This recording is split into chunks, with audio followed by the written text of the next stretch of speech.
I just remember walking around and I go back. I'm like, what is going on? Like it's a really scary pig face. I ordered a pig face a couple years ago too. I wonder if it was the same one. Like it was like for Halloween. It's $12. It's just Something on Amazon. just a little Amazon pig face. But mine's a scary pig face. No, this is no, like this is like- bizarre. like it's not from- scary, but it's just weird. Oh, this one's scary, weird. From like the horror movies. It looks like the one. Oh, I like that one. I know what you're talking Yeah, about. it's a scary yeah. one. I like Scared that the one. kids with that one. No, this one here, My I'm still students. doing stuff. Yeah, sorry about the fruit flies, guys. Yesterday, I thought they had names. I don't we know. had no fruit flies, and today I don't know what happened. I think I put something in the trash.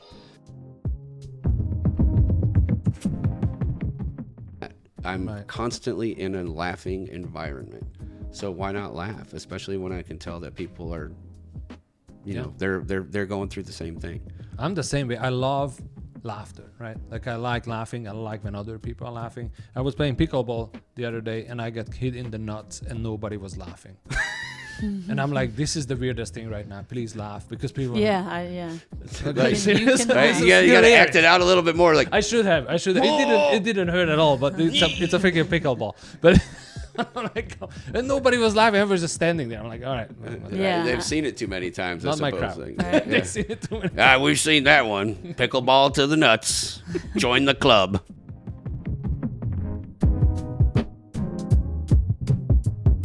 All right, so let's start with a clap. We're gonna start I'm clap so I addicted. can sync the audio together later. 1, 2, 3. One clap. You see, like one time I don't say that. He messes everybody up. I was I do that so on- excited to He's be here. known I do for that messing up I everyone's do that clap. on purpose. All right, so I'm gonna count 1, 2, 3, and then clap. 1, 2, 3. All right, close enough. I mean, we are whites. So, well, welcome everybody to the Did You Hear That podcast with me, Imre, Mehesz, and Flow funny. today our guest is OG Ellen Tracy. Woo! Hi. You can clap. Should Yay. I not look in the camera? Is You that like can, okay? because that you are the whole point. You know what I mean? That's why you're right in front of it. Okay. Yeah. You It's guys are mostly the- mostly the audio that gets any attention. I don't think anybody watches the video. I haven't heard any feedback yet. Well, let's make People this something watch that puts videos. people to sleep. All right, first of There you all, go. You first can listen of all, to this. Thank as you you go to for bed. Liquid Right Death. before bed. Thank you for Liquid Death. And as I said, I think you are the first one who actually brought something to the podcast. So it's awesome. So cheers. Cheers.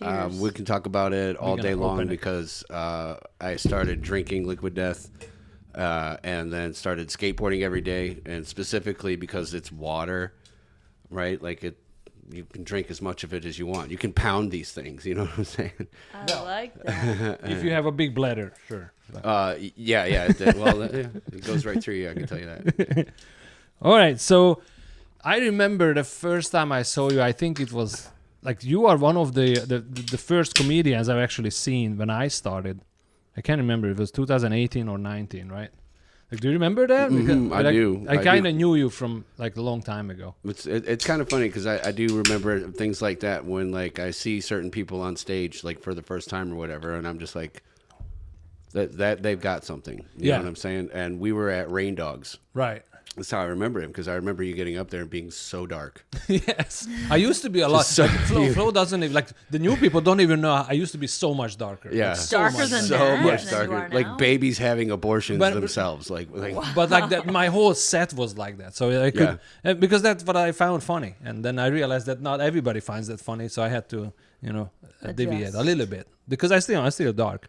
But you are also, I'm not dark, but you, I don't know, your stuff is super weird. Like I was thinking about you yesterday, and I remember when you put that pig face on at the booth for that picture was great. Oh my! I walk in. I didn't know what you were doing because you were not wearing the mask. You had the guitar, but you were not wearing the mask. And I go back into the stage area, and I just see you on there with the pig face and the guitar. I'm like, oh my god, it was so crazy. Yeah, that definitely one of the best Voussoir pictures, hands down. I don't care who says it. It was taken by Imre. It was amazing. Yeah, You see, I can take good pictures. that Oh picture was no, great. Yeah, his yeah. pictures are the worst. I got the pig mask in the car. I can go get it. Oh really? Yeah, it's part of my next project.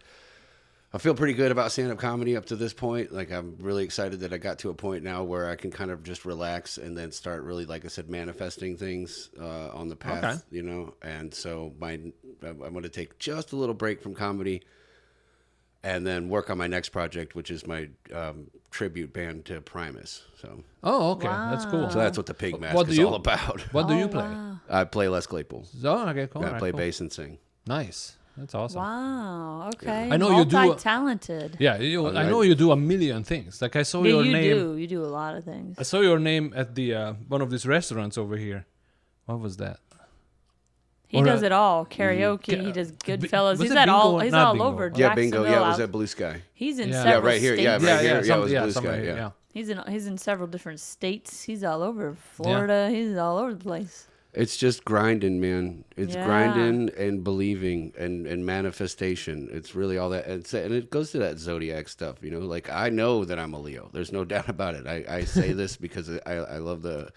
People say that Leos are egotistical or narcissistic, and I don't believe that. I believe that I'm heliocentric. Okay. I'm the brightest star in the universe, and everything revolves around me. So There all right, you yeah. go. I did date a Leo for a little bit, and then she just disappeared. So I know what Leos are. 12 years with Leo. You were Right 12 years right now? Nice. yeah, that it certainly takes a lot to love somebody who loves themselves more than anything else. But I think it's true to everything because Aries has the same connotation to it. If you ask people about Aries, is they're like, yeah, they are assholes, right? Very I'm an Aries. hard-headed. That's the real. I'm definitely hard-headed. It makes sense. You know, the whole thing has always made sense to me. Like Really? yeah, and I've always delved into like things like numerology. Like Yeah. I try not to be so weird, but like even no, like right now, like I do. So I think I'm a celebrity. I do some dumb stuff. But I have a psychic advisor. I pay somebody. Like, I have a psychic advisor. Here locally? She's in Fernandina. Oh, okay. I mean, because there are a couple of them in Jacksonville. I definitely see their posts. Yeah, but you never know who you can trust. So this Right. is a good one. She found me. I just found her like a couple of months ago, honestly, as I've been going through a lot. Like, you know, you go so many ups and downs. Like, I like quit comedy for like half an hour, like back in September, and cried in my car about it. But then, like, I was like, no, you can't quit. You can't quit, you know, especially after I've gotten this far, you know. Like, You put so much work and time and effort. Yeah. Yeah. So when did you start? Because I remember seeing you back in like 2018, I think. Yeah. So when did you start? I'll tell this story here. Okay. When Mark Twain, the most famous Mark Twain quote that I know that I live by is when I saw my daughter graduate at 18 from high school. They said that the two most important days in your life are the day that you're born and the day you find out why. Okay. And Yeah. I lived a whole life like first of all, I like to say I'm a bastard. Okay. Yeah. I never knew my father, you know. Thankfully I was born before Roe versus Wade because I probably wouldn't have made that, but I don't know how my mother would have felt. But she took me on, and then my mom passed away when I was 15, and then I just kind of went through life just aimless, kind of, you know, not knowing what to do. But I did have my skateboard. Oh, okay. So fast forward, I go through life. I meet my ex-wife, and I think, like you think, things are going to get better. But my daughter was born, and when I held her for the first time, I really just prayed. I was like, how am I going to take care of this kid when she's older? Right? Like, I was like, I don't know. Like, anybody could raise a baby. It's a baby. You feed it, you change it, you know, you just try to keep it alive, you know. But to get to where I wanted to make sure that my kids could thrive at a young age and get started at a young age, because I didn't start until I was 35. But that's because when I prayed out loud and I said, how am I going to take care of this child when she's older? The answer I got in the room was, in 7 years, you're going to start doing stand-up comedy. Wow. I was like, that's the dumbest thing I've ever heard. Yeah, but was that a clear vision or a clear message? It was so clear. It was so clear. I was like, I mean, I loved stand-up comedy. Who didn't, you know? Right. I mean, I grew up, and I go back, like I was telling Flo, like the first time that I was ever on stage, I had the I had convinced a buddy at a talent show in 4th grade to do Who's on First by Abbott and Costello. It was, my grandfather had actually given me the cassette, and I was like, I think 11 years old or something like that, right? 4th grade. Okay. So I just memorized that whole bit. I just thought that was the greatest use of the English language like you could possibly imagine, like how to use all of those different questions and then have the other guy just like, I don't get it. And like, how are you not getting it? I'm being completely honest with you, you know? So that misdirection and things like that were like, I really started to like comedy. And then I got influenced by Howie Mandel's first HBO special. I was allowed to watch that somehow. I don't remember, but it was my aunt and uncle. They were like, yeah, you can watch this. And then I just started like really following comedy. And like I said, I started doing talent shows and things like that. And then I learned to play violin. Okay. So I learned music, and then it just, you know, I started doing all kinds of stuff, really playing bass guitar, playing bass guitar, getting on stage, being on stage, and then getting all the way through all that. And then when I was in that 7-year period, that was like my marriage. And that was fun. I asked God, I was like, why did it take 7 years? And he said, you needed the material. There you go. I mean, I can see that. Yeah. 7 years is not that short. Because, you know, some people realize it within a year, yeah, this is not going to work. Yeah. And some people, like my marriage lasted about 11 years. Yeah. So, and, you know, sometimes you try to fix it or try to, like, make it work, especially if you have kids. Yeah. So, after that point, I went through the divorce and just realized that, like, I had to sit and listen to that and realize that was the time. Like, okay, after my marriage, and then you guys have heard my jokes. So, but I finally got away from her, and then I was like, okay, I'm going to do this. And then I was hosting open mics with my band. So like, talking to you guys about, Psst, did you hear that? Right? And I was like, that's great, because same thing for me. That goes all the way back to the Abbott and Costello. And then like the band I had was called My Friend's Band. Oh, okay. So I'd be like, you got to come see my friend's band. And if you're like, what's the name of the band? And I'd be like, my friend's band. Yeah, that's funny. Lived with that for a long time. And then we were hosting open mics and having a lot of musicians coming out. So I was meeting a lot of musician friends and things like that. Yeah. Some people that are really, really up there right now, too. I'm really proud of my friends and the people that I've known. That's awesome. Yeah. It takes a lot. And just going through the open mics. And then finally... I was just like, I had the opportunity, and it was my 35th birthday. So it was 7 years after my daughter was born, and it was my 35th birthday, and it fell on an open mic night. And so I made the plans that was the day that I was going to start doing stand-up comedy. That is crazy. Yeah. Wow. Like, and even like, I studied things like numerology and stuff like that. And on that day, from where I was standing, I was able to connect to my light, you know, like connect to my light and just like, okay, here we go. And that's what we did. And that's what we've been doing. I love how you had such a strong, clear message. Yeah, because for a lot of that's why I asked how clear that was. A lot of people, it's very fuzzy for years. You don't know what you're meant to do. Right. So that's awesome. Yeah. That was like, that's that Mark Twain quote, like the day you're born and the day you find out why. And the day I found out why was so that I could take care of that child. Right. And then just going through the trials and tribulations of everything, coming back around now where I've become a full-time entertainer. Yes. Like I'm a full-time entertainer. I work 19 hours a week. Right. It's awesome. The fact, like, again, we find out that I get to, but like when my daughter turned 21 this year, she started coming to my shows, and then she was like, Dad, I want to do what you do, you know? Aww. Yeah, right, yeah. Don't do full. Yeah. Full circle. I don't know, but it's the thing, like, I don't want the kids, because I know how hard comedy is. How hard to get in, you know, and do jokes and stuff. Especially making a living of comedy is brutal. Like, I don't think it's that easy. Yeah. Yeah, I think we're all still just getting like less than $200 a show. I don't know. I mean, probably, yeah. Not even. No. Yeah, right. Yeah. But that's what I'm saying. It's like, I want my kids to be a rocket scientist instead, or something that makes money. That goes for my DJ gigs too. Like I work 7 days a week, and I make about like less than $200 a show. You know what I'm saying? unless I have like a private gig or something that's booked like that. So. And that's a huge difference. Like, for example, I have a full-time job. Flo, you have a full-time job. So comedy is just still just a side thing. But I like to think of it that my job is the side thing and comedy is my actual job. Definitely. But unfortunately, money-wise, we are not there. Like, it's not even close. Yeah, no, you got to do it because you love it. And it's your You got to passion. do it because you Until love eventually that's the goal, to make more. But if you do what you love and you put enough effort, I think, you can really get close to your goals. Okay, so what do you think about your daughter? Can she pull it off, you think? So what she was coming to my shows were my like karaoke shows and DJ stuff like that. So she's like, I want to DJ. So okay, I see what you mean. Yeah. She's still thinking about comedy, but I will say she's an amazing poet. Oh, okay. I mean, just poetry, mind blowing. I love poetry too. Oh man, she's so good. Love poetry too.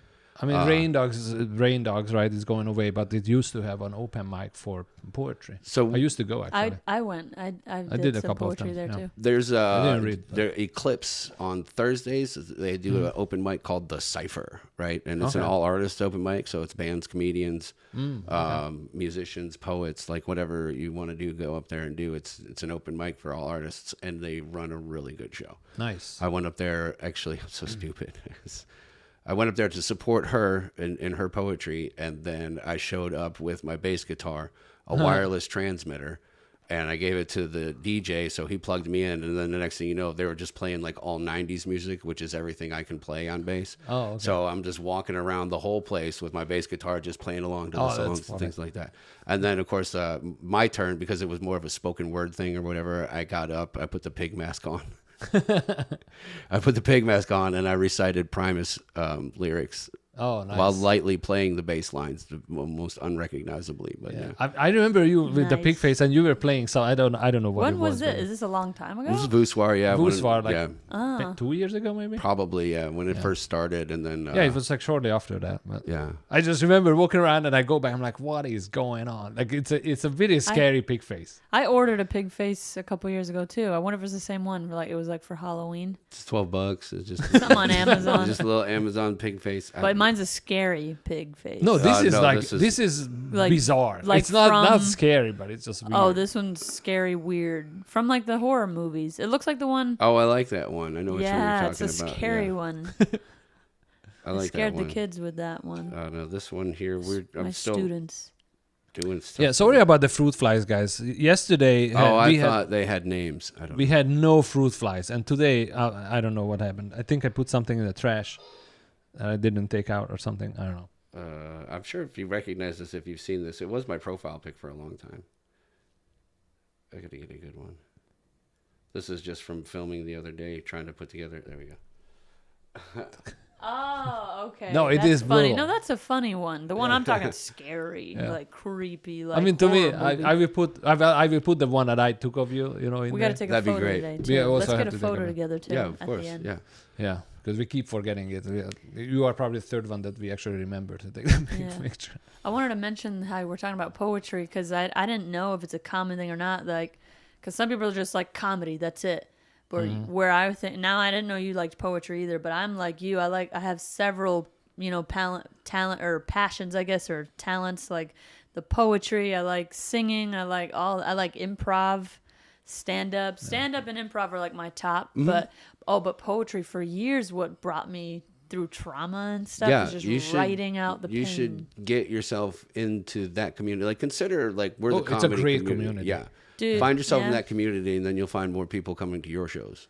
Spread yourself around. Actually, the Justice Pub 2.5 years ago started as a variety night because it was dead as a comedy show, and then eventually just morphed into 30 comedians and no more poetry and rap and all that.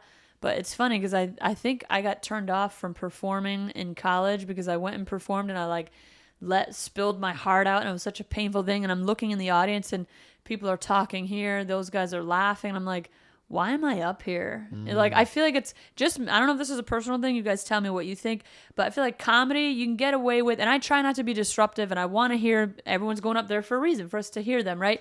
I feel like since we're trying to make people laugh, it's okay if if someone's trying to talk to me for a minute and we're going to get back, but it's like poetry, it's like, it could be like a really sad, emotional thing that they're letting out, and it's like for them to get up there and have courage to do that, and then have an audience, it's like you're talking to the wall, and it's I don't know. For me, it was.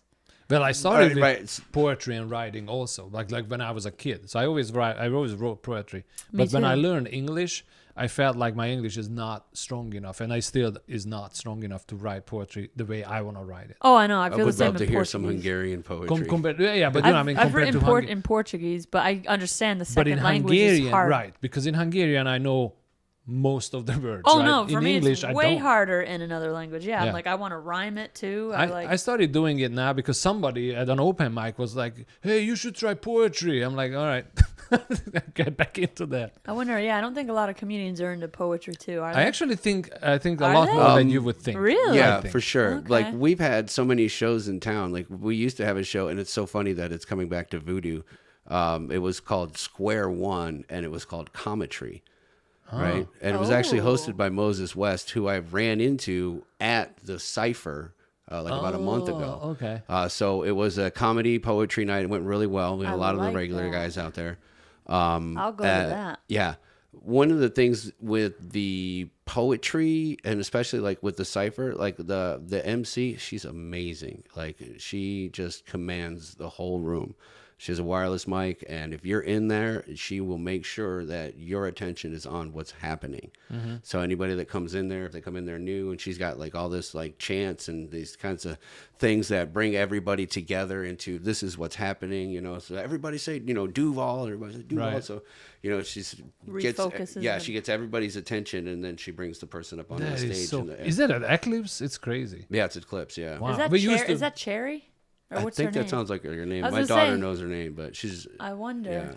yeah. That must be is that the same group? Because Monday nights before comedy at Rain Dogs, there is a poetry night, right? I wonder if it's the same group or it's a different group. It might be a different group. I don't know. It's crazy that, you know, with just like comics, they go into different groups, right? Yeah. Absolutely. Interesting. Like find your way into the community. You know, Yeah. if you Yeah. have a passion for it, that's one of the things too. Like you guys said, like for me, like I play guitar, I skateboard, I do music, I do karaoke, I DJ, I do trivia, I host bingo nights, and all of these things. I'm in front of people and in putting my impression on them. You know what I'm saying? Like my trivia shows, for a while, I was having 70 people come to every trivia show. That's awesome. Nice. Right? You know what I'm saying? I'm like, yeah, this is cool. It That's felt like people were tuning in. I like they would didn't tune in, know so. how big trivia can be until Joey invited me to Orange Park to go to a trivia night, and I'm not kidding. There was like at least 200 people. Yeah, big dogs. It was. I'm there tomorrow.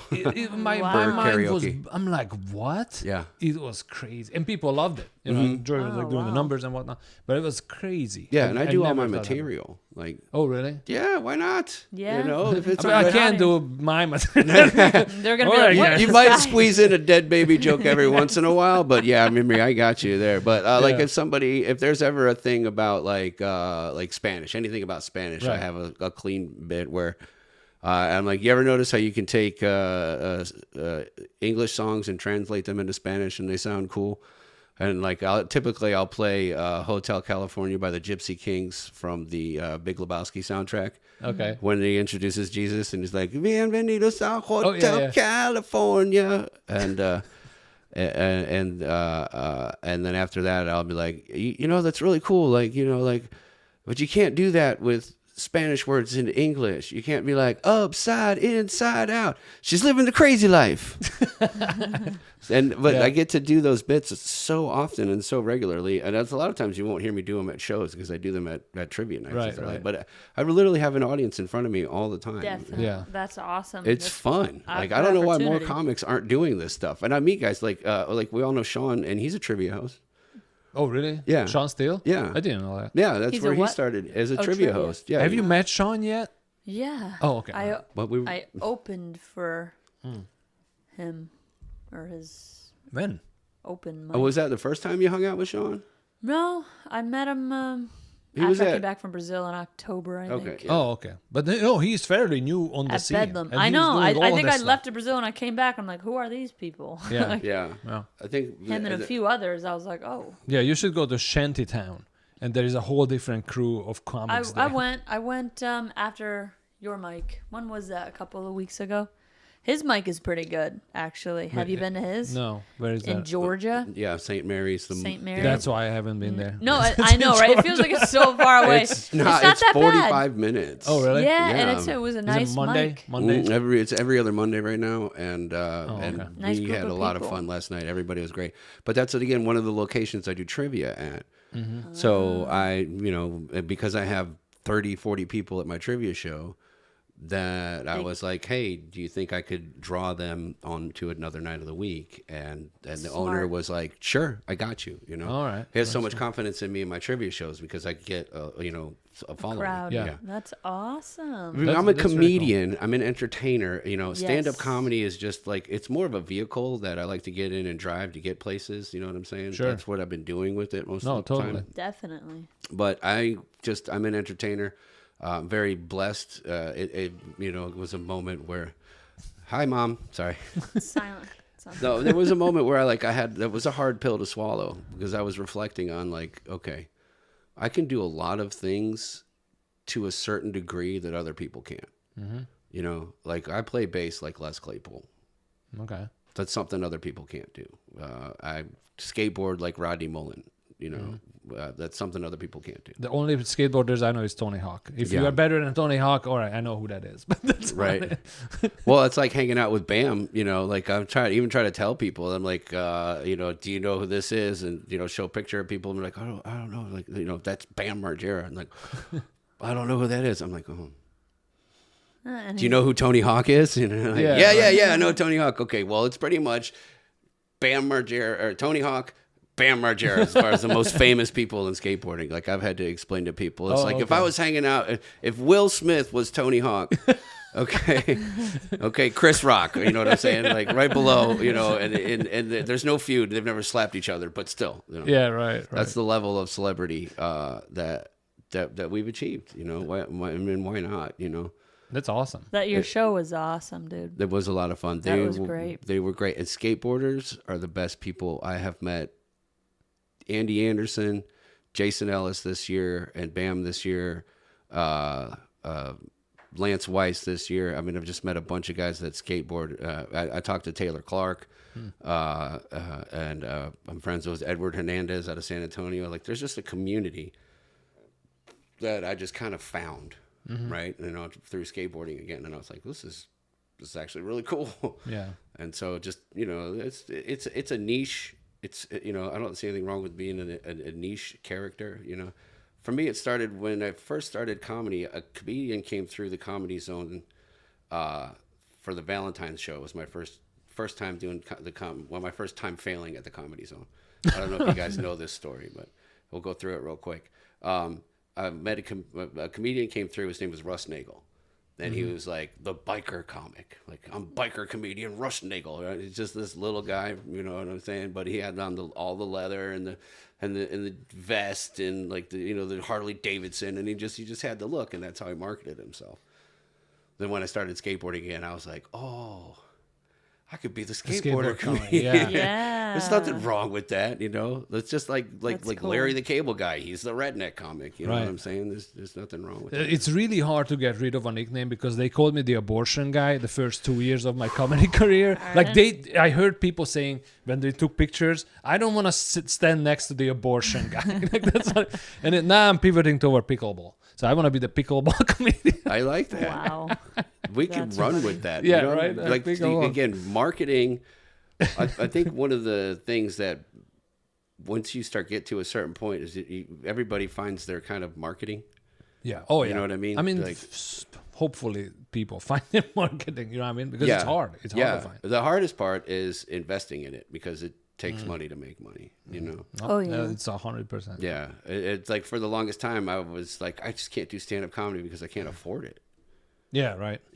I was working in a pizza place and I was making minimum wage and just like maybe an open mic or whatever, but I'm just having fun. Really, I've learned to just have fun, and again, my biggest thing is to be able to teach my kids to do the same thing. Live your dreams. Find it. It's real. I told a guy this last night. I was like, every time you hear somebody that's like, you got to believe in your dream. You got to follow it. You can't let people tell you no. Yeah, that's the right advice. Yeah. That's the only advice.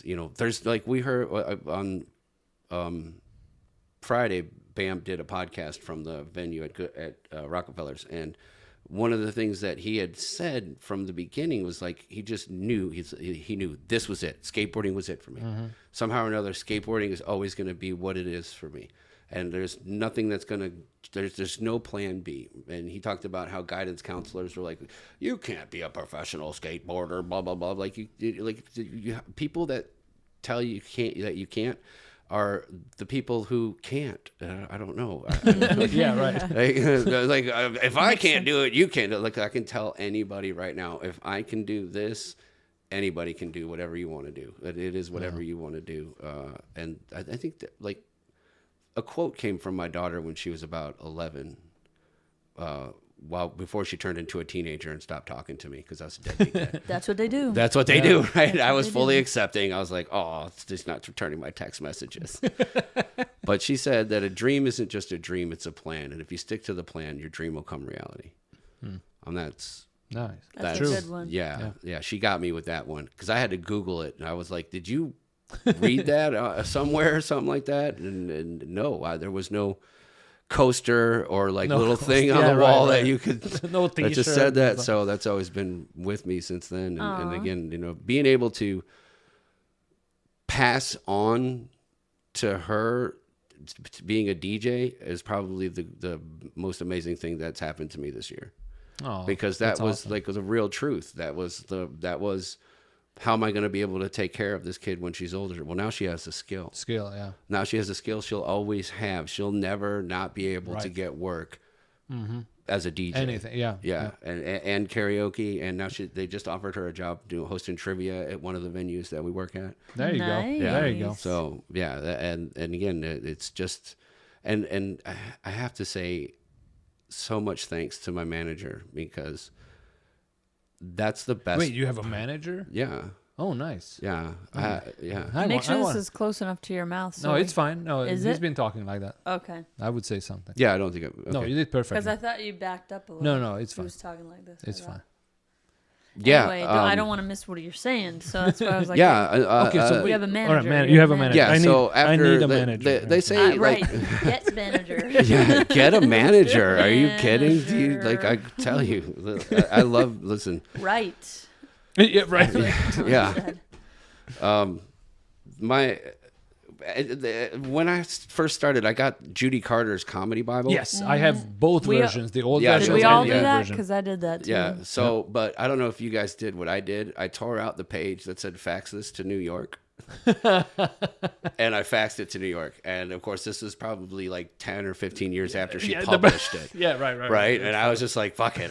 If you're really serious about this, tear out this page and fax it to my number. And I did. And then. Don't tell me she replied. No, I never heard back. All right, because that, yeah. But yeah, that's is definitely pretty cool. where I started getting into it and reading it, and then eventually just completely forgot where I was going with that thought. Sorry, but you manager. don't you have a manager. have yeah, to. yeah. Oh yeah, right. In Judy's book, she says it takes 10 years to make it. At least, yeah. Yeah, it takes 10 years to make it. So for those 10 years that I was divorced and a drug addict and a drug dealer and a pimp and all around like bad person, like I was the kind of person I wouldn't bring around my kids, Sure. That's kind of like, I didn't want to be a deadbeat dad. I just didn't want my kids to see what bad people were like. And that their dad was one of them. But it takes 10 years to make it. So it was pretty much after that 10-year period that I was so like drunk and just all messed up that I did comedy the whole time. That was the only thing that was like saving me. Like laughter is the best medicine. Like it gave me things to look forward to, and gave me things to have hope for. And it was after that 10 years that I found Maximum Entertainment. And I was just doing karaoke, right? So I was doing karaoke, and then I asked a couple. One of the guys said, "Yeah, you can do this full time." And I was like, "You can just do this full time? You can just do karaoke full time?" I was like, "What does it pay?" And I was like, "You get that much? You get, if it's $50 an hour, right? Like I'm a high school dropout, yeah, and for me, I make $50 an hour is just like I never would have imagined. That's you know, awesome. even when I was on drugs, I was working under the table. So like for 10 years, I made $10 an hour. Right. Oh, I'm quitting right now. But yeah, then I found my manager Mac, and he just believes in me. Just believes in me. Like, and I can tell you guys how many failures, how many places I got fired from. They're like, we don't want him back here hosting karaoke. He just tells jokes the whole time. Oh, nice. Which comes from like one night of me telling a joke to a bartender. And you know what I'm saying? And there's nobody in the place. Right. And I'm like, hey, Jimmy, hey, why did cows fart? You know, I don't care what the joke is. Right. You know what I'm saying? And then like the other bartender like complained. And Oh, like, wow. We don't want him back. Like, There's But just here's the thing: if bad people don't like you for whatever reason, it doesn't matter. It doesn't yeah. matter what you do; And it's- they will complain for everything. But it's them. It's all them. Yeah, It's yeah. nothing is even personal. Even it's they have mental issues or Yeah. whatever Right. they have going on. But Yeah. you're right. Yeah. It has thankfully, my nothing to do with you. manager is fully aware of it. Actually, he just posted a Thanksgiving post of like thankful for all the venues that we work. It's like 60 something venues, and I had worked at like 41 of them. That's great. It's At some awesome. point in time I or heard the whatever. story how he built that entire empire up. It's Mm-hmm. great. I love that story. It's like so good. Yeah. No, I He don't just know. started. No, he just started with. He started doing the trivia, I think. At Big and Dogs, yeah, where Joey and- does it. yeah, and then he That's just the flagship. He just built it around this whole thing, and now they have 60 venues. It's crazy. No, we have 60 venues, 100 plus shows. Now it's like 102 shows a week. Wow, We have 39 hosts. that's awesome. Yeah. Well, I mean, this is Oh. I just with like what? to. Maximum entertainment. I just like to hear success stories when I Yeah. know that they started from nothing. You know Yeah, what I mean? that's 'Cause It's awesome. so cool. Yeah. He just started the whole thing, and again, he believes in people. He's got all the experience. So when people are like, "We don't like that guy," you know, he already knows on the other side that there's a venue that will never, you know, that cries when I take a day off. You know, what I'm Right. saying? So, I mean, you gotta know your people. Like Joey knows me for years, right? I bombed so hard at one of his shows for 15 minutes a couple of years ago. It was the worst bomb I ever had. Like 0 laughs for 15 minutes, and it was not a mic. It was a show with like paying people or whatever. And you know, he didn't care because he knows me. He knows I'm a good comic. Whatever. It's not my room, and that's it. So you gotta know your people. You know. yeah, you got to know that the amount of faith that he has had in me. Like when my daughter was coming to the shows, and then she was like, "Oh," I was like, "Okay, so here's how you do this, right?" I was showing her how to enter karaoke slips and you know how to play bumper music and this, that, and the other. And then he came one night to give me a trivia update, and they'd met because he was at my comedy show at Kona, and that was her birthday party. She hates that. No, she loves it. It's okay. She's like, "That was your show, Dad. It wasn't my birthday." I was like, "Okay." But I was like, "Yeah, hey, you remember Emily, my daughter?" And she's been coming to my shows. And he was like, he looked right in the face and goes, "If you want a job with this company, you're hired." Like we were kind of tossing around. I was like, I don't know how we're gonna ask him, you know. Yeah. Aw, And he just that's was like, good. "Boom, you're hired." And she's taken off. That's awesome. Yeah, it's That's like crazy. I said, when people say, if I could say that I'm so incredibly successful. My success story is getting my kids back in my life. You know, That's I challenge amazing. anybody to meet or beat that. You know, because again, it was not easy. Pimping was hard. That's all I can say. I went through it. I'm dealing a lot with the guilt right now, mostly because I'm able to start talking about it on stage. That helps. I still have not talked about my divorce and my whole thing. First of all, I wanted to become a better writer, but now I'm a really good writer. I'm the best writer. But you know what I mean? I wasn't ready to talk about, and I'm still not ready to bring that up. But I know that's gonna be an hour of material. Mm-hmm. Yeah, So, and I'm still waiting, you know, and eventually I will get there. Right. But emotionally, I wasn't there. I tried to talk about it early on, and it just didn't work because people could feel my emotions were Right. still like in, you know, like they couldn't talk Yeah, about that's what they tell us. Like, I got that advice at the workshop one time, and they were like, "Try not to let your emotions come through those Right. jokes about your ex-wife. Yep. You know, keep them lighthearted and funny." And I do have to be careful because I do get to a point where I'm like, you know, the PTSD Yep. kicks in, and people are listening, you know. But Right. as much as we consider comedy therapy, We are there to make other people laugh, and that's Sure. where the energy comes Right. from. So Yeah. that's how I always look. It's all about transferences of energies. It's all the, you take this ball of energy and you throw it out to the audience, and then they throw it back at you. Yeah. That's like when you guys see me at shows and things like that. Everybody's starting to notice that I'm very energetic about other comics on stage, because I'm the one that knows where they're trying to work their stuff and Right. where they're looking. So I try to be like supportive from the audience. And if you start clapping, especially if you guys are hosting these shows, when you start clapping, it's contagious, Other right? people Yes. do. Oh, And laughing. Laughing And is laughing, too. contagious. Yeah. And clap. You're Yeah. very supportive. Need Well, more people like you in the world. It's amazing.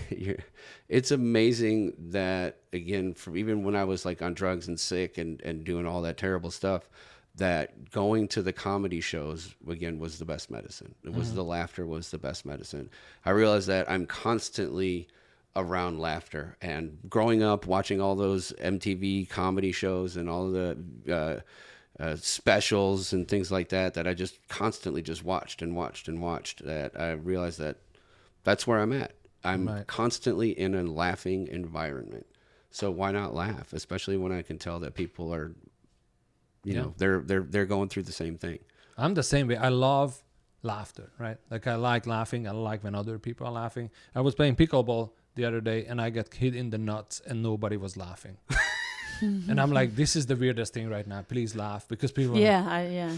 Like, serious? can- right? This You got to act it out a little bit more. Like, I should have. It didn't hurt at all, but it's a freaking pickleball. But I'm like, and nobody was laughing. Everyone was just standing there. I'm like, all right.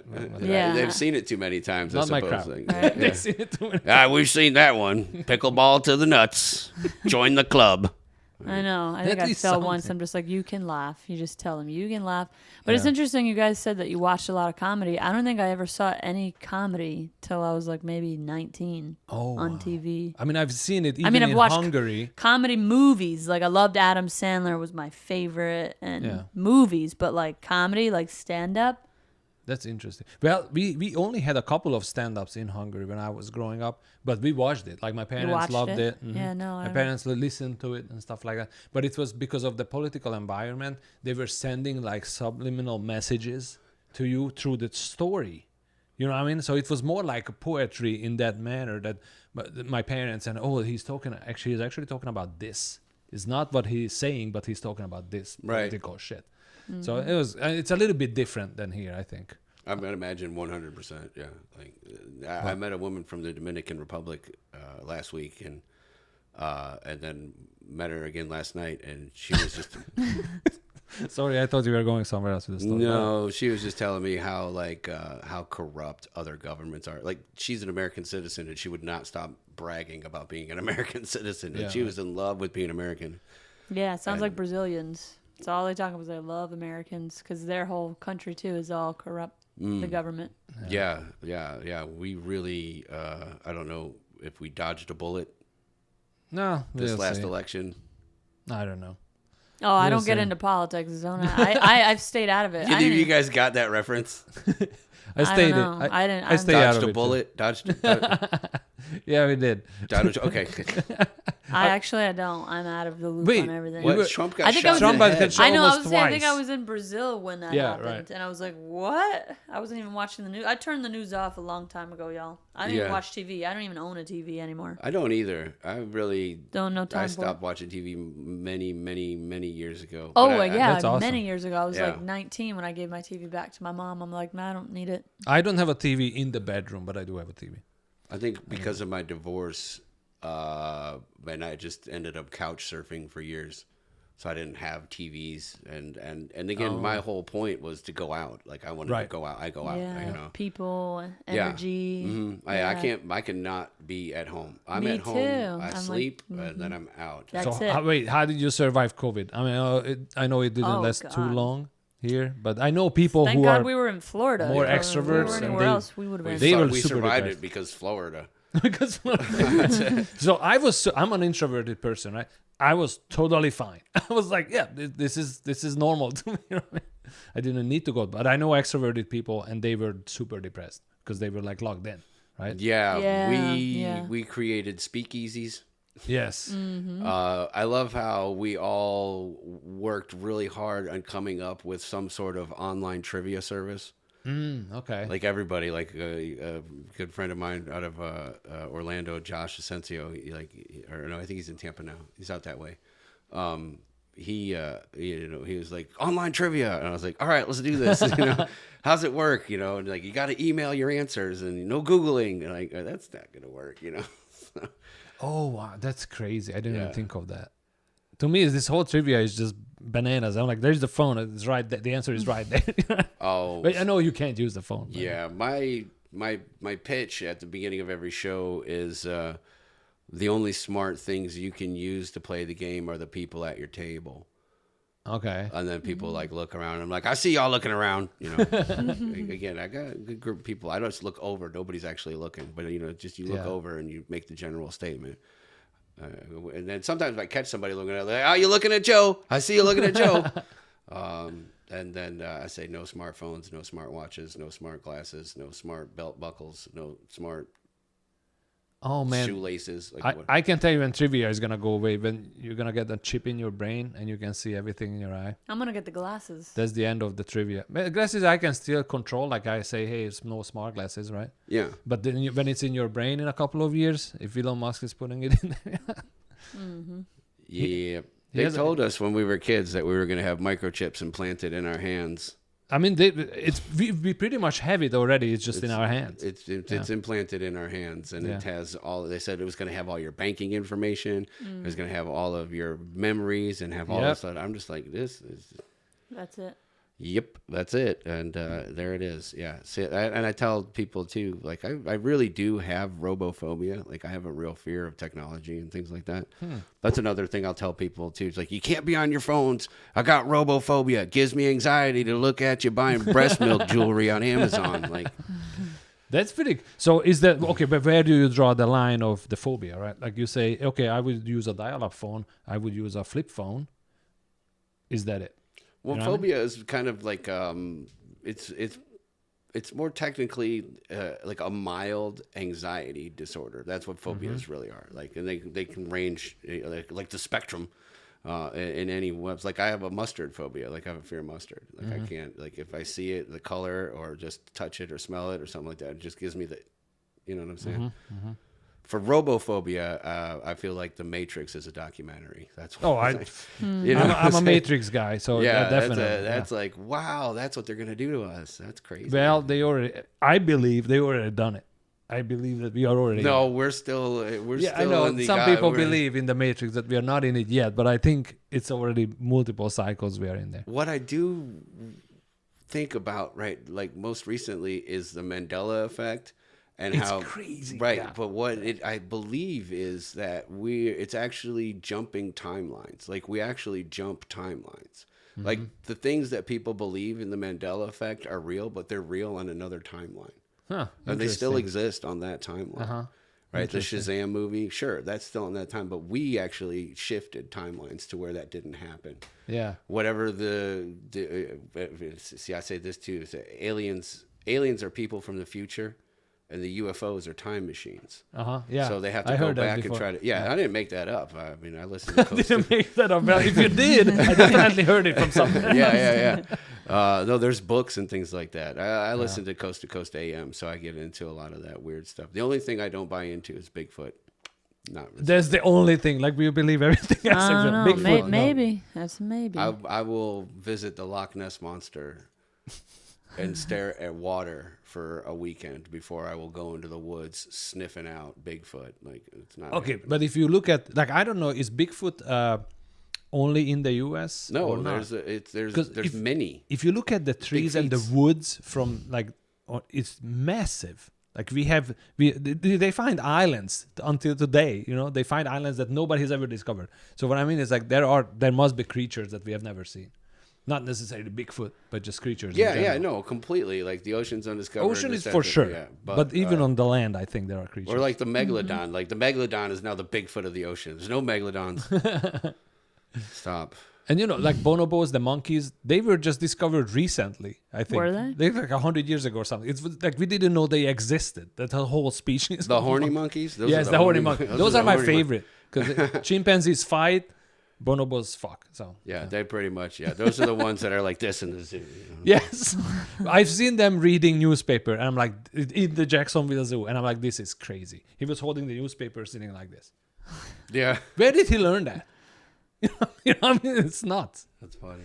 Yeah, I don't think he could read because the newspaper was upside down. But He's imitating humans. yeah, but where did he? Have you ever seen a person reading a newspaper in the zoo? Do you know what I mean? Where did he learn that? It's crazy. That's funny. Yeah. I've seen Like it one day, life. this guy was like, "All right, there's my coffee." We sit by the bonobos. The pipe. The gorillas, they're not interested. But yeah, I don't know. They're super smart, bonobos.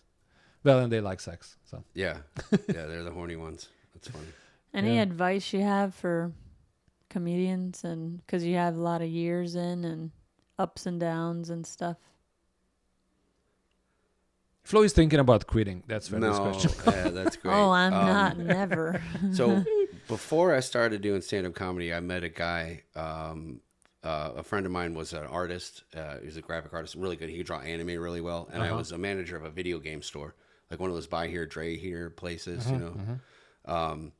And so this guy came in and met my friend, the artist, and then was like, "Hey, will you draw? I'm a comedian. Will you draw my CD cover for me?" And so my buddy was like, "Hey, this guy's coming over. You got to meet him. He's really cool, and he's a comedian. He's got a CD cover." And this means a lot to me because, you know, I saw the artwork and everything like that, and I hung out with this guy, and he was just so cool. Just so cool. And one of the things that struck me back in then, and this was 30 years ago, okay? Like almost 30 years ago, is that, you know, he had a daughter, and that he would just say that she was everything to him, right? Like that was his everything. And then time went by. I never looked into comedy or anything like that.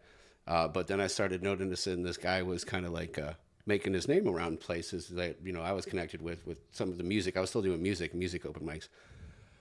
And then I started getting back into comedy, and then I saw that he was like a cruise ship comedian, right? This big guy. His name was Alan Ball. Alan.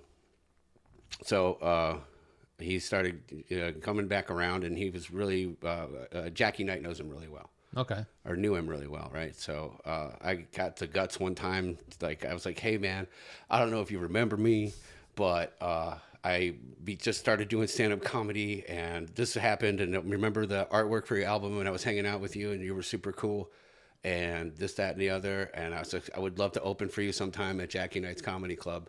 And then, like, I didn't really hear from him. He's like, "Thanks, man. I appreciate that. I'll look out for you." This, that, Right. So, like, he was a cruise ship comic. Like, this guy was making his way. This is, again, 10 years more after I met him, maybe 15 years after I met him, I started doing stand-up comedy myself. And he's famously known for having this phrase, "be cool to everybody." Like, that's like Alan Ball, "be cool to everybody." And then he passed away later that year after I'd emailed him. And I was like, "Oh man," I like just sudden, like, it's just amazing how short time is for each of us, no matter where we're at and what we're doing, you know? Yeah. But after he had passed away, Jackie had emailed me and said that he did want me to be on his show. Oh. So I was like, "That's cool." So, you know, and you guys, I want to get to the part where I failed the Comedy Zone 5 times. Why I changed my name. To Alan. My name is Tracy. And again, most of the reason I changed my name is because I was misgendered my whole life. Oh, when it's so funny that I don't think of names that way. Like, don't- not because in- I because met you're you a- when you were going as Tracy Allen, I think. That's when we right met. about the beginning, yeah. Right, Yeah. it's about where I started changing my name. And then, like, to me, like, I know Ashley, who is a dude. You know, Yeah. I know actually 2 of them, I think. Yeah, You know what I mean? It's like, to me, I don't know. I have don't. a female Ryan in my class.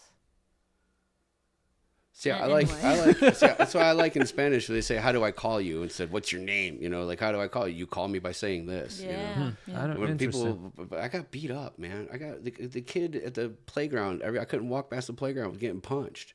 Wow. You got a girl's name. When he'd punch me in the stomach like every day. I couldn't get close enough to the crossing guard for him to see it to make it stop. That's crazy. Yeah, and I was just like, I don't know what traumatized that kid so much. Well, the A parents. My name. lot. No, probably the Parents. parents. You know what I'm saying? parents, Like my yeah. name just bothered him, and That so kid's probably went through a lot. I always blame the parents for Always. most Most of the time, most most of of the the time. stuff. as an adult, when I started waiting tables, I had the name tag, so I would wait tables, and then like adults would be like, "Isn't that a girl's name?" And I'd be like, "Dang, Yeah. you're an adult. Are you okay?" Like, No, they're not. yeah. So there's several reasons that I changed my name, but a lot of it goes back to me failing the Comedy Zone 5 times. All right, so here's what I don't know if you guys knew at the Comedy Zone, but so there was the Comedy Zone people and everybody else. So we always not look down on the Comedy Zone. Comedy Zone was like this. We didn't care about Comedy Zone at all, right? Because we knew the system. You had to take the class to get on stage, blah blah blah. So how was your experience at the Comedy Zone? So yeah, it's $250 a class, and that was years ago. I think they want the same price now, which I would say that's good considering inflation. But Yeah. yeah, I just saw that it was coming up, and I had only done just a little bit of comedy at my open mics, so I was like, okay, I'm going to prepare for this, and saved up my. Actually, I didn't save my money. I sold drugs. So I went to the class, and the first time was great. I think one of the things that that happened was that like the feature for that show had come through like one of my first classes, and he really put out there that one of the most important things, and this you guys know this because it's really like where you want to go. Like in stand-up comedy, when you start out, you're a dishwasher. Sure. Right. But if you get to at least the MC spot or the host spot, you know, you're making a little bit of money. You know what I'm saying? You're now like the assistant manager or shift leader. Right. And then you manage the people that come in and things like that, you know. I lost my train of thought again. Your experience. Oh, yeah. So the guy that came through, I wish I could remember his name, but it was 15 years ago. He said, like, hosting is what you want to do. That's where you want to be. So that's where I started focusing. And then Fred had the system was set up to create MCs. So he wanted people to start out at this position, and then you work your way up, and you build your way up, and then you can get an MC. And then he was paying like $35 for an MC. You know, like I don't even know how comedy money works. So you can make your money back if you MC 10 times. There you go. Well, not if you fail the class 5 times. All right. So this is great too. The first workshop class that I went through, we had sold it out, right? And I had the most fun because I was able to see people that just couldn't do it, and then know kind of like where I stood a little bit, and then also having the people come through that were like, you know, here's how you do it. You know what I'm saying? I got on stage and my girlfriend yelled out, "I love you, Tracy." And I said, "I love you too. See me after the show. I'll put a baby in you." And then like, I should have just walked off stage after that because that was the biggest laugh of the night. And then I did some joke about bringing blow up dolls to bachelor parties, but they were used. I don't remember. All right. Nice. I And also then, have something similar. so I waited for the email, like, you know, only like 5 people were allowed to make it through or something like that. Like Fred would choose. And I just waited for the email. And like, I didn't even have email. This is how long ago it was. I didn't have a computer. You couldn't even use the computers at the library that long ago. I had to go to my friend's house to check my email just for Fred to be like, "Sorry you didn't make it." And I was like, "What?" Yeah, but that's not failure. I mean, you guys had like a list of comics, I think, right? Like more than 5, obviously. I mean, it's not fail. You didn't fail the class. You did the class, and okay, you didn't get into that 5. Yeah. Right. So I was determined to take it again.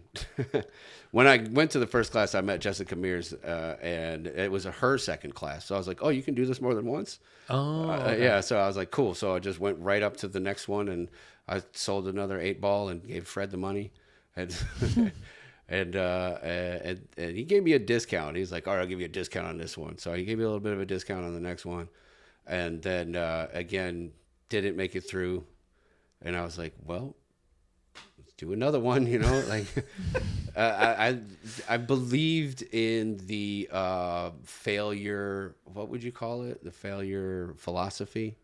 Fail as much as you can. Yeah. Sure. Yeah. And I like how Fail you're as much as you can. persistent too. Yeah. You can't quit. You can't give up. It's like Nope.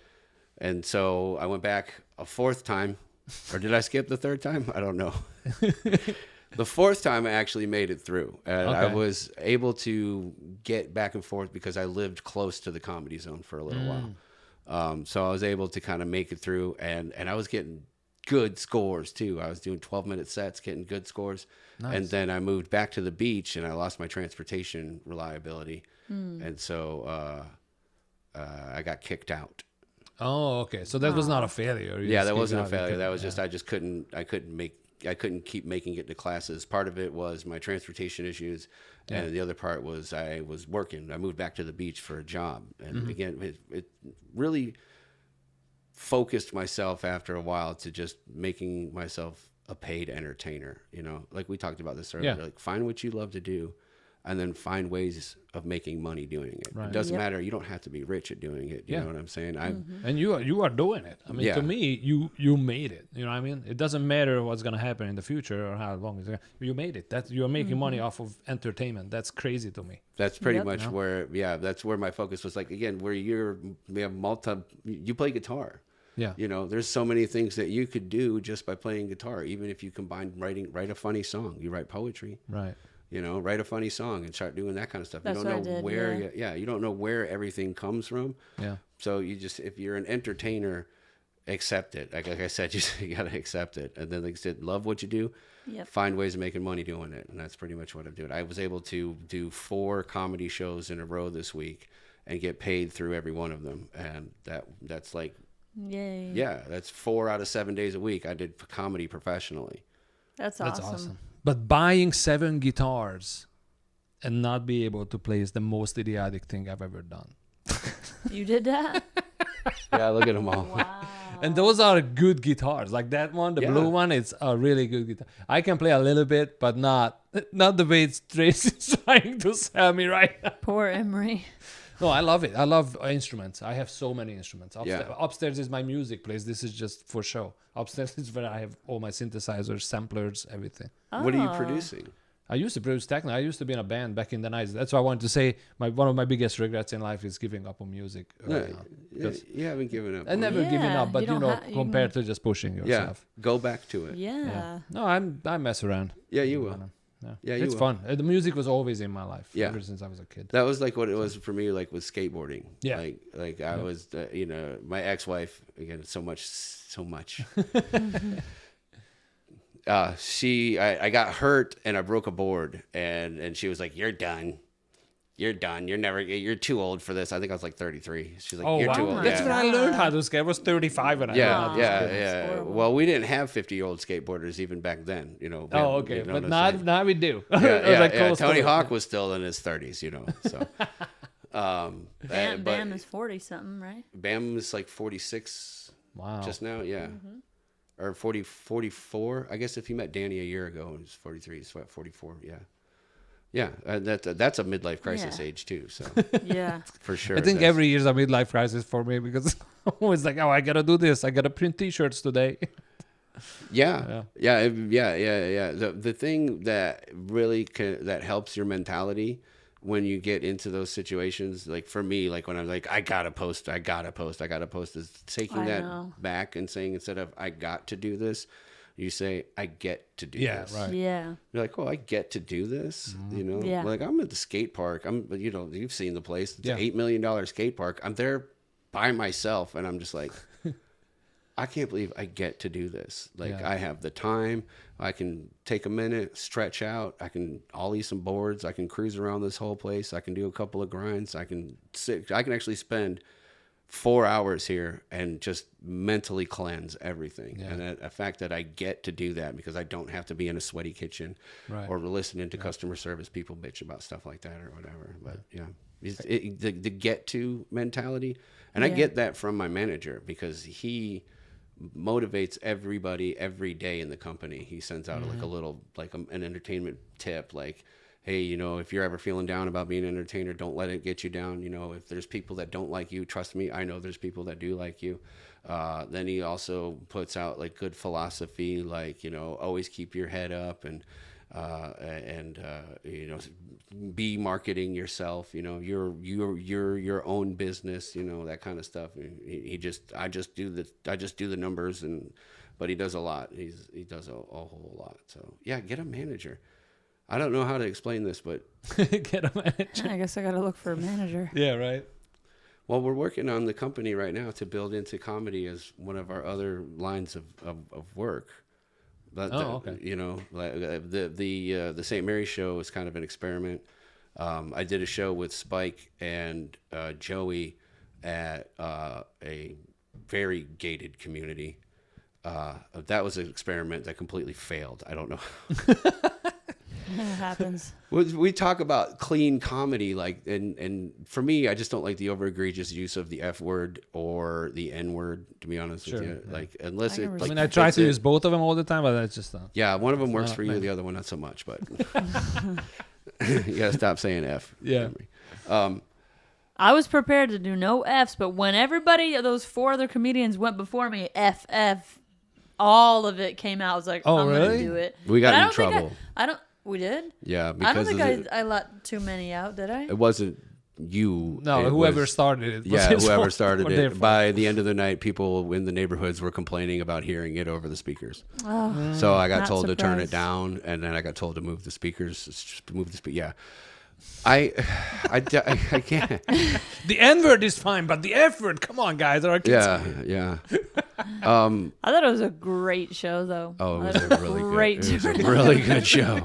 It was awesome. The thing about working clean, and this is my second experience at the Comedy Zone. Rob Schneider came and visited. Oh yeah, I saw him at Comedy Zone. Yeah, I did see when him. was that? 15 years ago. Yeah, years ago. Years ago. Was it? No way. Yeah, when I started. Yeah. Yeah. Then he came one more time. Yeah, this is my second run through the Comedy Zone. Rob Schneider came up, and he gave the advice that he got from Jay Leno, that was if you tell a joke and it's got a bunch of F's in it, and you think it's funny, tell the joke without the F's in it, and then see if it's funny. Yeah. You know what I'm saying? Turns out you either don't need the F's, or the F's are the only thing that's funny. Right. And for me personally, I would like to see everybody in town kind of gravitate towards having more kinds of shows right now. Like there's certain levels of shows. Like you host the open mic and you host the open mic, right? Mm-hmm. Those are the kinds of things where you want people to see comedy for themselves for the first time, and you don't want them coming to a bunch of F words. Yeah. You know what I'm saying? But I get new people there. I think every month there's like, this is my first time trying comedy. Like every month there's someone. That's good. Yeah. Well, not just the comedians, but the audiences that are there. Oh, yeah. Right? My audience is a little bit. They're a little bit different. They're good, but but when you do like the showcase shows, then those are different. Oh yeah. Oh no. You know what I'm saying? No, the goal is to be as clean as possible. That's the goal. Right. If you know what we're talking about, you know, to go up.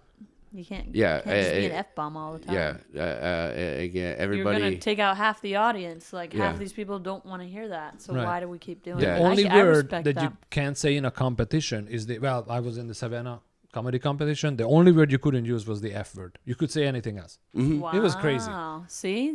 So the only word, the F word. In preparation for other bigger goals, why not prepare now? Yeah, definitely. Again, it in your videos, if you're not cursing, you get to reach a wider audience. Yeah, well, I know. Sure, yeah. to some and that's people. where you have to be at. Like I tell, like do clean comedy until you don't have to. Yeah, I never curse, but I recognized 45 years in that hey, I'm not gonna be able to do any shows if I keep continuing the dark stuff. Yeah. So, and that's when I think Marcus told me. I was like 4 years in. I was already good, but Marcus was like, hey, you gotta weave. You cannot do constant dark. You cannot do dark for 5 minutes. You got to weave it in there. And, I changed my material. I changed my whole set, and it works. And, that's how I get to perform all over the place. I got into competitions now and festivals and stuff like that. So it did help. Yeah. Learn to work clean until you don't have to. That comes out of the Comedy Bible. You got to start working clean. And then there's more work for clean comics, like Yeah. because Oh, I'm absolutely. a clean comic, and I get to do all the shows that I get to do, right? Yeah. You know, I can't go into Cool Haynes Irish Pub Restaurant hosting trivia and be like, here's the next fucking question, you guys. You know what I'm saying? You know? The insult trivia. Yeah, exactly. You know, I think my very first clean show was with you and Danny Johnson, was it? And that was the first time I was like, Oh, okay, Danny, yeah, I Danny's gotta clean, make yeah. sure. Well, you were the first one that like asked me to do that. I was like, okay, it's my first time. I needed like no cursing, so I took it out, and where I needed it, like actually needed it, I just replaced it with a lighter word, and it went great. So you didn't have to have all of that. yeah. And I got a little flack from a couple of people that you know, between the venue and the headliner, I made sure to let everybody know that it doesn't matter what the venue says. You know, I'm the producer of the show, and, Sure. and this is the headliner, and the headliner is one of the cleanest comedians that we have in the city.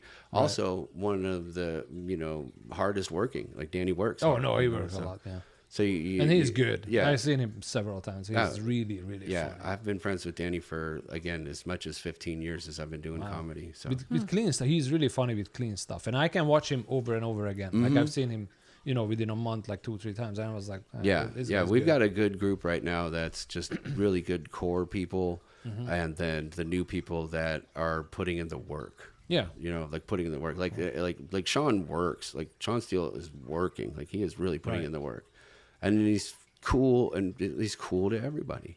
Yeah. You know, Yeah. there it's was cool so to many everybody. clicks, like you said, like the Comedy Zone click, and then the other clicks. Like the Oh, clicks were yeah. from a long time ago, Yeah. and I never fit into the clicks. I hosted shows, Right. and I let all of them, you know, just like we still have the clicks, by the way. No, yeah, yeah, I there's know. still clicks, unfortunately.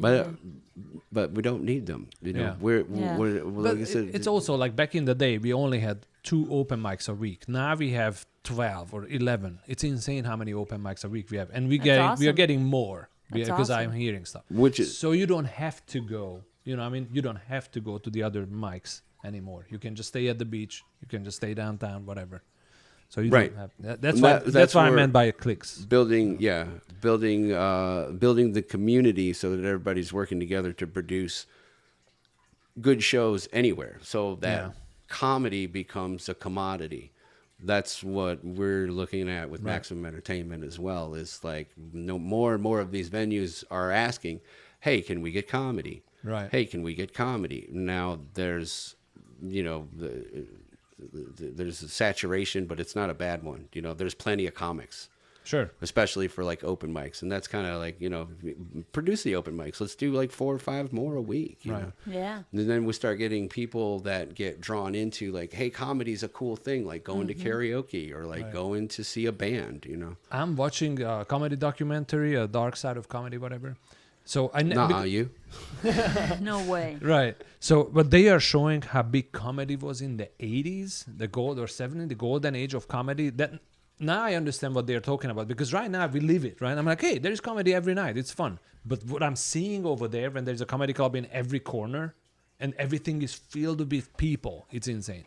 So I understand why they are saying that we are not in a comedy gold right now. It was, 40 years ago or 30 years ago. But it's going to come back. Oh, it is. That's what you see it because of, the internet. Patton Oswalt called it out.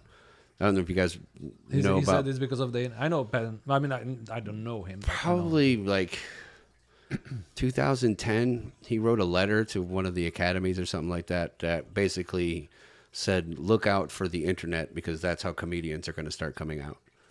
And that's, with all we post our clips, we post our videos. I like But- you because you and I are the same. Like, I can't post anything. It's not funny.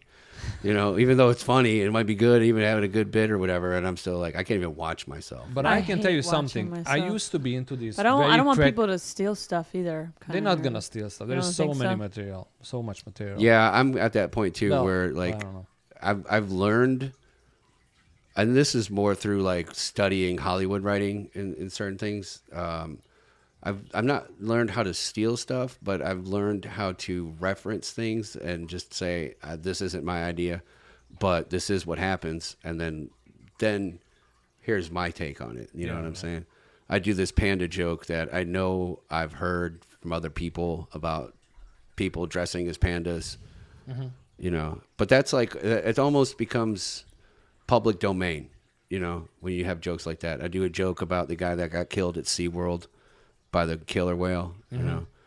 But it's public that's domain. just something that happened. That's Yeah. not stealing a joke. No, I Yeah, don't mean yeah. it like I tried to that. workshop my Bigfoot material, and they were like, "That's somebody else's bit," and I'm like, "Not where I go with somebody, it." Yeah, somebody brings up Bigfoot. I mean, that's No, not. Yes, yeah, yeah, exactly. no. It's Yeah, not a yeah. bit, yeah. So that's No, where no, no. I think that's where we're at right now, because I see, like, with the sex robots, like that's what everybody wants to talk about. Right. That's Sex all they robots, want to talk pandas, about. and Bigfoot. That's it. That's the three. I That's actually my have- show, and then I go on in a show, and I see 4 comics ahead of me all do my material, and I'm like, That's the part that I don't want to participate. That's why you don't hear me do normal jokes, because everybody else is doing them. And one of them is going to be super good, and then the rest is trash, because you have to trash it, right? I know you have to, yeah. That's why I try to do original, my family, Yeah. my life. Right. And some people, like my family's even like, why don't you do the politics and like the famous stars and all? I'm like, I don't want to do that. Yeah, right. I want to do my stuff. I mean, they don't get it. But even if you write those, it's a good exercise. So that's why I watch the news. If something comes up that catches my eye, like they found a 2-year-old kid on the street of Jacksonville, right? They don't know who the parents are. He's totally alive. He's at the police station right now. I want to write about that. Like, I'm not writing about this 2-year-old No, toddler. definitely can get a lot of material like Right. that for sure. Because when I go blank, I'm like, I don't even know what's happening in my life. I don't have anything to write. So that is a good strategy. Right. that's all I listen to in the car is news radio. And I don't Nice. at all. I turned it off Yeah. a long time ago. Yeah, I get my gave up. WOKV updates every 30 minutes. I can turn it back on now that the elections are over. I'm good. But the best joke I've written so far in a long time, I got right off of the news. The World Chess Organization was the first group to ban transgender competitions. The reason they said was because it's not fair to have 2 queens on one side of the board. Nice. That was just right out of the story. Like that's like I heard the story. Wait, They they were thought te- it was true. Like, that's- Yeah, no, that's where that was the true story that I heard on the radio, and then I just reached over and was like, "Hey, there's no queens allowed. Queens on one side of the board." I think I wrote 3 different versions of the joke right there, but That's that was funny. the one that worked out the best. But yeah, it's Yeah. definitely about having your book, man. I tell people, and this comes right out of Judy Carter's book. You know, first rule, you can't steal material. The second rule is you have to write everything down, and I'm guilty. Oh yeah. I need to write Everything. Guilty. And I try to. I had something the other day. I'm like, this is the best one. It was not the 2-year-old kid. It was something else, and I forgot. I know. I if you didn't don't write it yeah, down. I'm you like, gotta I write will remember this for sure. I don't. I say this: so I'm the funniest person that I know. If I don't write it down, nobody else will know either. Right. Right. And I'm Yeah. like, there's, and a lot of times I try to convince myself, like, you can't repeat that to people, you know. Oh, when I find something like that, and a girlfriend of mine or whatever says you can't, there is no way that's gonna work. I'm doing it. Right? Yeah. I'm gonna make yeah. it No way, man. I'm gonna work it. I'm gonna do it 10 times. And like my WNBA joke, like, and we talked about like, you know, having a flow throughout your set, and I had a good flow on Friday, and then I just dropped it so that I could I dropped my whole story about me, and everything was, you know, everybody was buying into me. And then I just like, the WNBA's got a bunch of ugly chicks, you know. Oh, nice.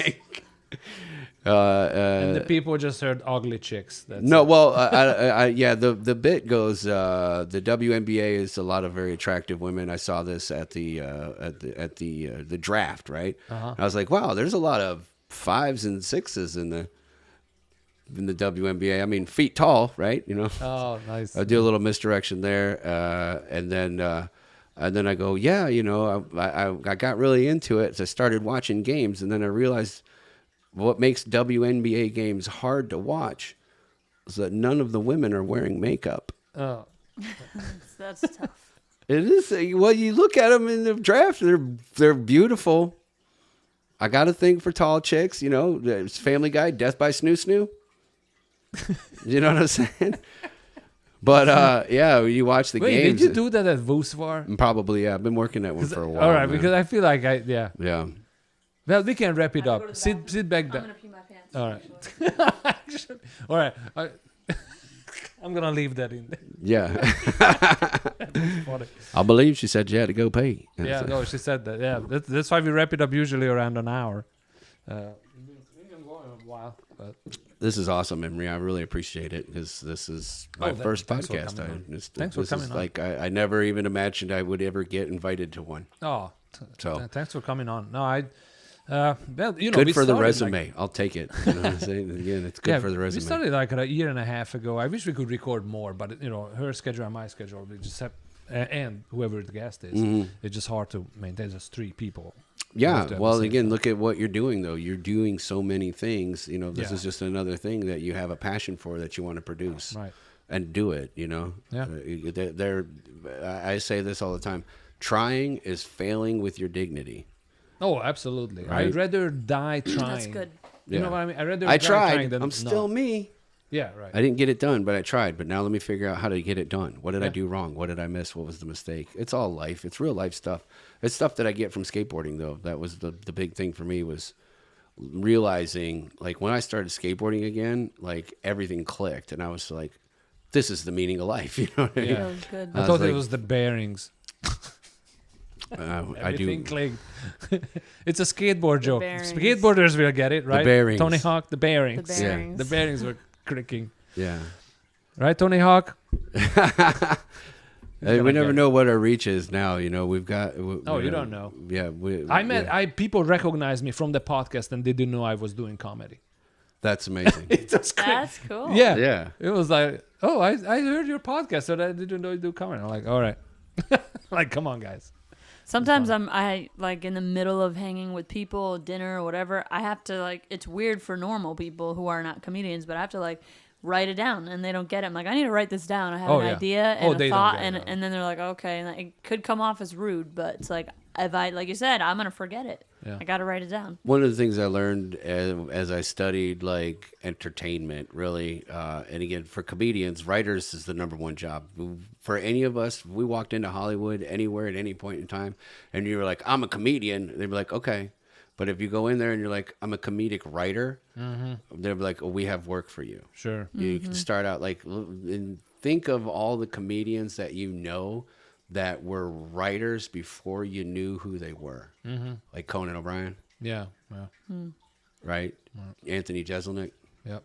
It was writing for, they were all writers. John Mulaney. John Mulaney was a writer for Saturday Night Live for years. You want to know why Saturday Night Live was so funny for those years? Mulaney. Oh, I thought it was Lauren. For those, there was a good group of years where like everybody's like, man, Saturday Night Live was so good. That was when Mulaney was working there. Wait, you don't know who Mulaney is? I don't know John any comedians Mulaney? actually. We're gonna have to get you on a little bit of homework. I don't watch any comedy she at doesn't all. watch any comedians. Or either. TV or Right. movies or anything. I'm on the YouTube. That's pretty much it. Instagram is the gateway to hell. If you watch Instagram Reels, it's so bad. How much YouTube? Apparently, you said that the WhatsApp is like Facebook now. Yeah. But I don't use WhatsApp for that. I just use it for messaging. Oh, I haven't even there's- touched it yet. Dude. Oh, it's a huge around the world. I think we're actually last. They use it because it's supposedly more secretive. End-to-end secured is what they talk about. Yeah. It's easier to send stuff, photos. Like that's why any video, if it's like 10 minutes long, I can send it to you on WhatsApp. Oh, really? Well, you can do that on Messenger, right? I think so. I don't think that long. Has it come out Maybe blurry? not that long. That might be. If it's a heavy Is that why my duty- videos are blurry? Yeah. You have to use Did mine come out blurry that I don't sent know. you? I think so. That's why. Yeah. That's why WhatsApp. I mean, I still publish stuff in like 1080p and things like that, but there's still sometimes where I'm like, this is Shit. Like crap. Yeah, why does this video look like a potato phone online? Like I posted this. It's like on my flip phone back in the 90s. Yeah. All right, guys. Well, let's wrap this up. Plug your socials. Skate or Die Laughing on YouTube and Instagram. Give me a follow. I've got a lot of things coming up next year. I got big plans. Who knows what's going to happen next? But I'll see you guys in the future. Alan Tracy on Facebook. If I have merch, just that and the other. Yeah. Here is the merch. Buy a board, right? Oh, I actually brought in the board. Nice. Yeah. I actually sold a board. I can't really. I'll plug the merch.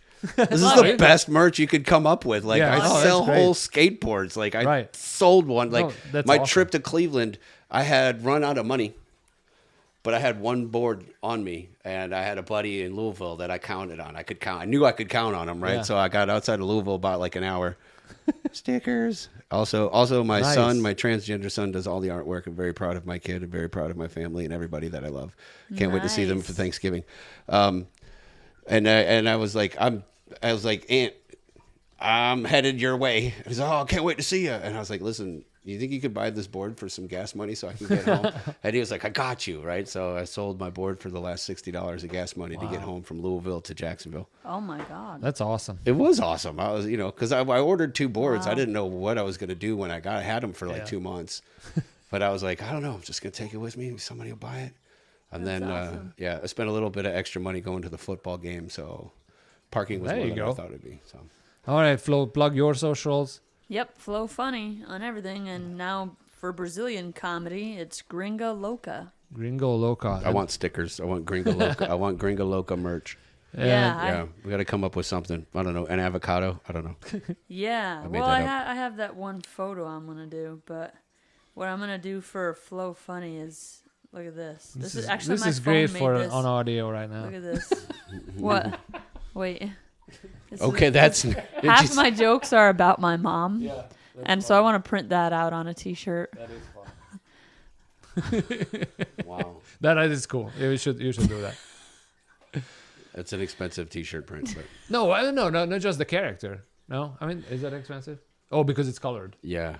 Or colorful, not colored. I could put it in black and white. Actually, look, my phone made this one too. Ooh, that looks like a zombie. That actually looks better. You think you like that better? Yeah. Some people said they like the other one better. I like the other one better. But for cost-wise, I don't know. But you want to make it good. I like the colorful. That would still probably cost the same as the other one. Yeah, nowadays it doesn't. Doesn't matter. I mean, it's not as simplistic as yours because those are cheaper, definitely. Yeah. When it comes to merch, again, just like every part of it, you've got to start small, right? Work your way up. I started with the stickers. That was. I have these. This is a sticker, but. Show that to the camera. Yeah. Scan that QR code for Flow Funny. I need the Gringa Loca one now. I like the Gringa Loca. You are hilarious. Oh, I didn't show you this. I don't know if you saw this in your last translation. I took a screenshot because the last thing that I saw you do was you were in the store talking about bacon. Yeah. Right? You were like, bacon, bacon, bacon, Portuguese bacon. Oh, yeah. I See, and sometimes I don't put translations because I'm like, Americans won't give a shit about this. Yeah, did you hear that? We got the lowdown on the streets where the talk's at. From the hood to Hollywood, we spilling all the tea. Ain't no secret safe, no, we bring the heat. We dropping names and we dishing the dirt. Did you hear that? Spreading rumors like crack, ain't no turning back. We the real OGs taking it to the airwaves. Did you hear that? Getting the scoop, all the celeb facts. You better listen up, cause we run this podcast.